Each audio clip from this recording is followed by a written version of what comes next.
नेहरू जी का दौर सबसे ठीक तरीके से श्रवण जी ने ही देखा है, और इंदिरा जी का दौर तो खैर उस समय पत्रकारिता में भी थे। हमें लगता है कि उनसे आज की जो तुलना है, और नागार्जुन को भी देखा है, इमरजेंसी को भी देखा है, और उन गीत गालियों को भी सुना है जी, जो आज जिनके लेकर के इतने बड़े बड़े पुलिस केस है जी।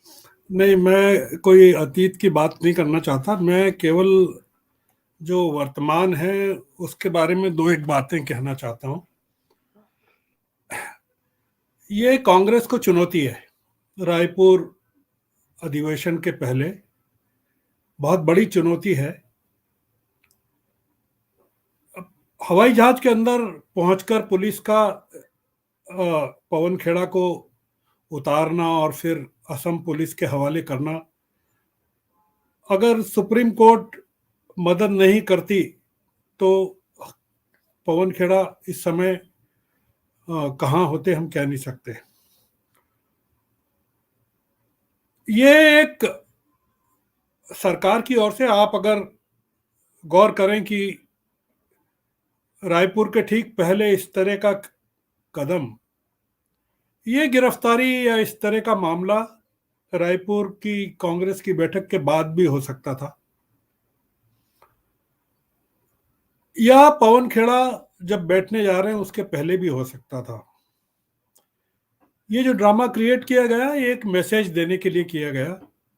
छत्तीसगढ़ में जो छापे हैं, असम एक नया डेस्टिनेशन बन रहा है जो विपक्ष को आतंकित करने का एक बड़ा केंद्र हो सकता है। विधानसभा चुनाव के ठीक पहले गुजरात में जिग्नेश मेवानी को बनासकाठा में आधी रात को पुलिस उठाकर ले गई थी गुवाहाटी, असम पुलिस, और उनके खिलाफ भी प्रधानमंत्री की अवमानना का एक आरोप था। एक ट्वीट का उदाहरण दिया। वो 3-4 दिन बंद रहे और उसके बाद जब रिहा हुए तो उनको दूसरी अदालत दूसरे मुकदमे में वहीं गिरफ्तार कर लिया गया। और फिर जो न्यायालय ने टिप्पणी की थी इस पूरे मामले को लेकर, वो अपने आप में एक इतिहास है। ये एक चुनौती है कांग्रेस को और विपक्ष को 2024 के पहले, और एक संकेत भी है आने वाले दिनों के लिए। अब्दी साहब कह रहे हैं कि अपोजिशन डीमोरलाइज्ड है, ये सब ऐसे ही चलने वाला है। अब्दी साहब, न तो अपोजिशन डीमोरलाइज्ड है और न ये सब चलने वाला है। ये आपका व्यक्तिगत विचार हो सकता है, ये देश का विचार नहीं है। 50 कांग्रेसियों ने दिल्ली हवाई अड्डे के टर्मेक पर जबरदस्त प्रदर्शन किया वहां, और पवन खेड़ा की गिरफ्तारी को लेकर पूरे देश भर में प्रतिक्रिया हो रही है। और कांग्रेस ने कहा है, प्रतिक्रिया व्यक्त की है कि देश में हिटलर शाही और dictatorship, India has been reduced to Hitler शाही एंड डिक्टेटरशिप।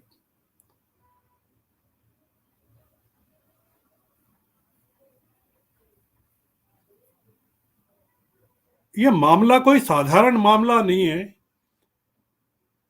और पवन खेड़ा कोई छोटे मोटे आदमी नहीं है जो उनका इतिहास जानते हैं शीला दीक्षित के जमाने से, और जिस तरह से वो बातें करते हैं दूर टेलीविजन पर, बहसों में बातें करते हैं,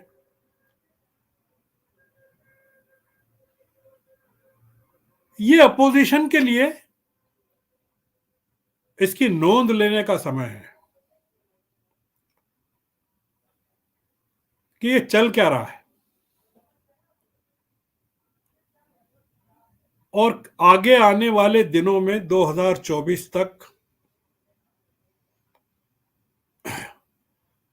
बोलने की आजादी को लेकर नागरिक आजादी को लेकर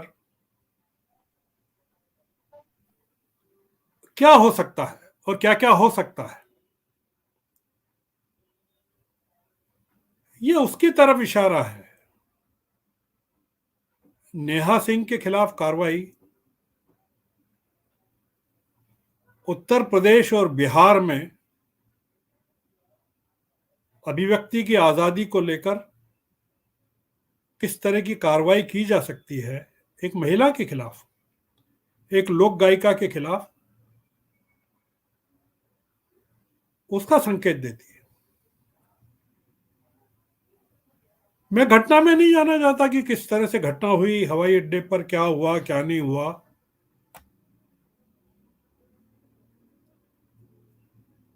मामला यह है कि ये पूरा का पूरा एक राजनीतिक लड़ाई में, मतलब पवन खेड़ा के खिलाफ असम में किसी ने शिकायत कर दी, एक बीजेपी के वर्कर ने, और असम पुलिस तत्काल सक्रिय हो गई। हिंदुस्तान के किस मामले में कहां की पुलिस अपराधियों के प्रति कितनी सक्रिय होती है, इसके उदाहरण कई हैं। हरियाणा में जिस तरह से 2 युवाओं को जिंदा जलाया गया या जिस तरह की घटना हुई, और राजस्थान की पुलिस को जिस तरह से रोका गया,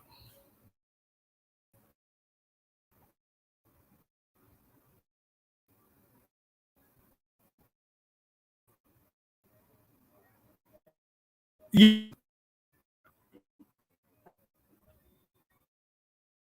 लोग आने वाले दिनों के लिए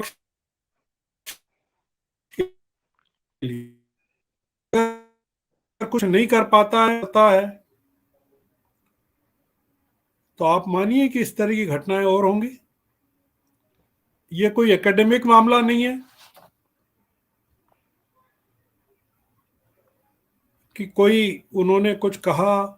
बहुत सारे उदाहरण हैं यहाँ बताए गए किसने किसके खिलाफ कहा।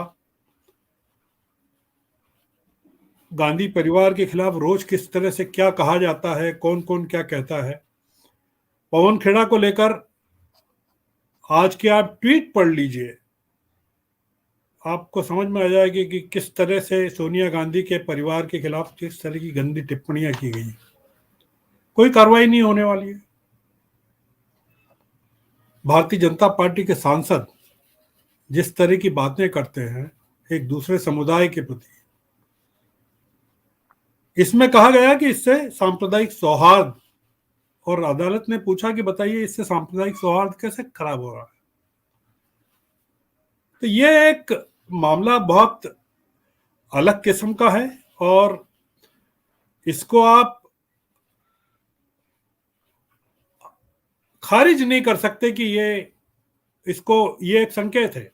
और मैं भी देखता हूं और मैं भी सोच रहा हूं और देश के और भी लोग देख रहे होंगे कि रायपुर अधिवेशन में कांग्रेस के होता क्या है। कोई आवाज निकलती है, कोई संगठित आवाज निकलती है,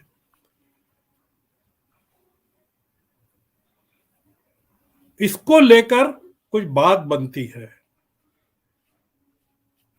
ये पवन खेड़ा का मामला नहीं है। कल से अगर पूरे के पूरे जहाज को में जितने कांग्रेसी हैं सबको उतार लिया जाए तब कांग्रेस क्या करेगी। तो ये होता है, ऐसा हो रहा है। कोई नई घटनाएं नहीं है। गुजरात में ऐसा हुआ है, और जगह ऐसा हो रहा है, उत्तर प्रदेश में ऐसा हो रहा है, हरियाणा में ऐसा हो रहा है। भारतीय जनता पार्टी के कई राज्यों में इस तरह की घटनाएं हो रही है। कांग्रेस अगर रायपुर में भारत जोड़ो यात्रा की जय जयकार में ही डूब गई और राहुल गांधी को हार पहनाने वालों में की होड़ लग गई, तो ये जो मुद्दे हैं जो खड़े हैं देश के सामने और कांग्रेस के सामने, वो समाप्त हो जाएंगे अमरीश जी। तो मैं कोई घटनाओं के इतिहास में नहीं जाना चाहता। मैंने तो बहुत सारी चीजें देखी है, आपातकाल भी देखा है और तमाम चीजें, उसका उसका विवरण यहाँ देने से कोई मतलब नहीं है उस लड़ाई का। ये आगे की लड़ाई अलग है, ये आपातकाल से भी आगे की लड़ाई है।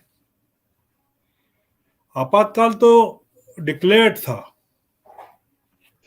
और आपको पता है कि आपातकाल के कानून क्या होते हैं। इस आपातकाल में तो आपको कानूनों का पता नहीं है,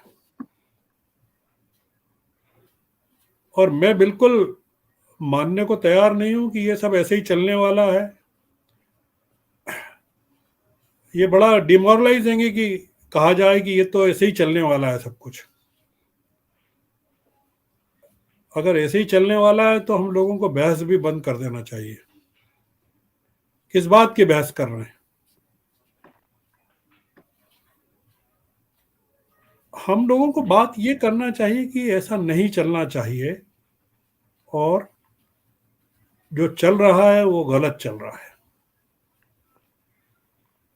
पवन खेड़ा माफी मांग चुके थे, कोर्ट में कहा भी गया। हालांकि वो मुद्दा अलग है कि उनकी जुबान इस तरह से कैसे फिसल गई, वो एक अलग बात है। पर हम जानते हैं अपने प्रधानमंत्री को कि उनका जो टॉलरेंस लेवल है, इस तरह है, वो नेहरू और इंदिरा गांधी, गूंगी गुड़िया आप बोल दीजिए इंदिरा गांधी को, तो वो इस तरह की विंडिक्टिवनेस नहीं थी उनमें। लोहिया के जमाने में गूंगी गुड़िया बोल दिया गया था उनको। एक बहुत बड़ा जमाना हम लोगों ने पिछले 47 के बाद प्रजातांत्रिक डेमोक्रेटिक टॉलरेंस का पार कर लिया है, और अब हम पूरी तरह से इंटॉलरेंस में पहुंच गए हैं।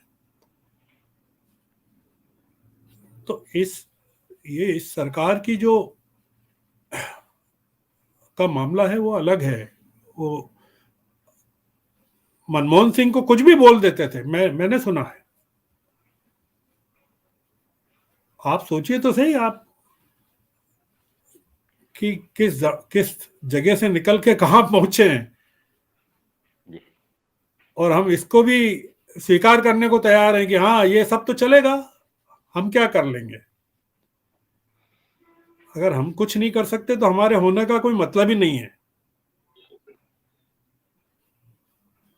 ठीक। बिल्कुल। पंकज